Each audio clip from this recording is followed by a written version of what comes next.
It is important to be prepared to get through these storms safely. Our Kelly Kennedy talked with Madison County EMA officials today. She joins us live in Huntsville. Kelly, how are they getting ready for tomorrow? Connor, EMA workers here in Madison County have been working hard all day monitoring this storm and double checking all of their equipment. But their main message is they want people to take the rest of today to nail down their emergency plan and really find where they can take shelter.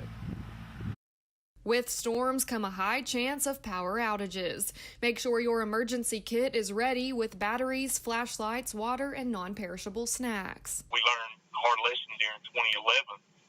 Hopefully we don't have anything of that magnitude, but the power outage following the actual tornado damage and destruction was as much of an issue as the actual damage itself. Have multiple ways of getting weather alerts. You can tune in to WZDX, listen to a weather radio, and download our weather app. Just make sure to turn on your notifications. If you're trying to catch some sleep and the storm develops and it becomes tornadic, then you've got to have a way to wake you up. Know where you're going to take shelter, especially if you live in a mobile home. Most of your fatalities that happen and injuries that happen during tornadic winds or even high winds, those people were inside a mobile home or a vehicle. And with COVID still spreading, wear a mask if you must use a public shelter. You got the tornado threat happening now.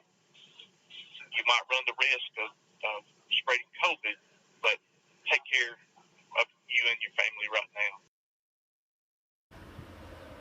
If you do have to hunker down in one of these, don't forget your face mask. They are required here at the Morris Mills shelters. You can find a full list of community shelters on our website. That's rocketcitynow.com. Putting the Valley first, live in Huntsville, I'm Kelly Kennedy. Back to you, Connor.